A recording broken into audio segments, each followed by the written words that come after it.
Көңүл буруңуздар. Москва шаарында эмгектенип жаткан мекендештер, сиздер үчүн. Врач-стоматолог Бигалиев Максатбек Эсеналиевич стоматологиянын бардык кызматтарын көрсөтөт. Сиздерге ыңгайлуу баада тиш ооруларын сапаттуударлоо жана тиш салуу, лечение, реставрация, удаление зубов, гигиеническая чистка, брекеттин бардык түрү, протезирование, металлокерамика, цирконий, имплантация. Бизде консультация жана рентген акысыз. Дарегибиз метро Дубровка, улица Шарика-Подшипниковская, 40. Дем алышсыз 9-дан кечки 9-га чейин. Кененирээк маалымат үчүн телефон 8999 555 84 77.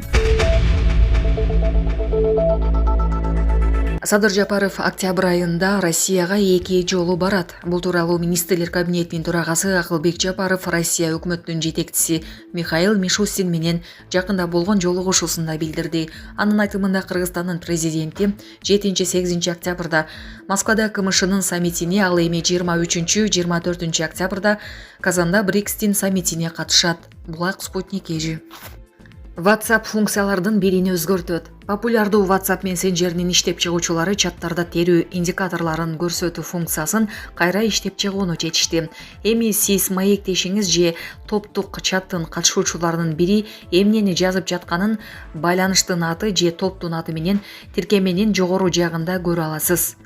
Келечектеги жаңыртуулар менен терүү индикатору түз сүйлөшүү экранында чат чекитчелер түрүндө пайда болуп, колдонуучуларга учурдагы сүйлөшүүдөн алаксыбай туруп, ким терип жатканын тез жана оңой аныктоого мүмкүндүк берет деп жазат Вебетьянфо.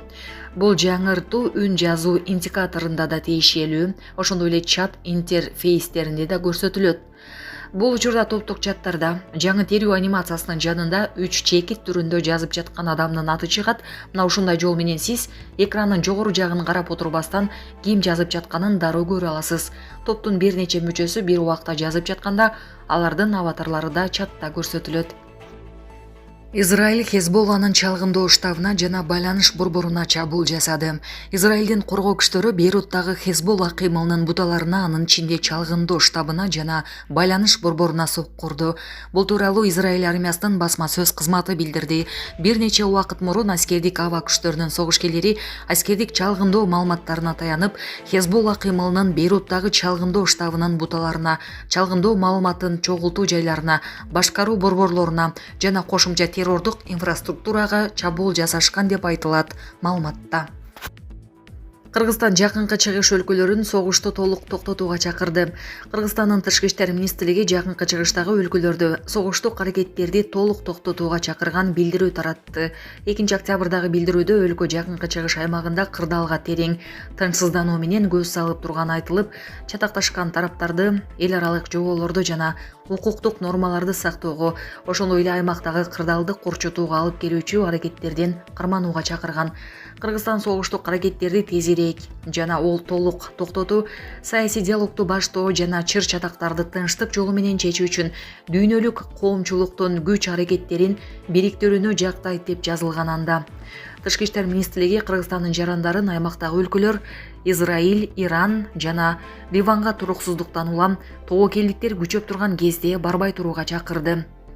Кандайдыр бир зарылдык жардам жана маалымат алуу үчүн Кыргызстандын Кувейттеги элчилигине +96 52 53 59 951, Туркиядагы элчилигине +90 54 56 89 68 00, Ирандын элчилигине +98 93 52 50 52 26 жана Тышкы иштер министрлигинин консулдук департаментине +996 999 31 20 02 телефондору аркылуу байланышууну маалымдады.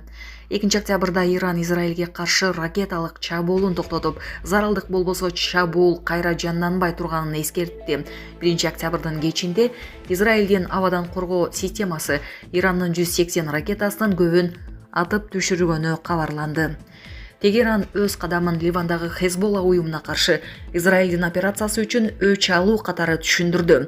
Расмий Тель-Авив Ирандын бул чабуулунун кесепети оор болорун эскертти. Булак Азаттык. Садыр Жапаров Италиянын президенти Серджио Маттарелла менен жолукту. Бүгүн өлкө башчы Садыр Жапаров Италиянын президенти Сержо Маттарелла менен расмий жолугушту.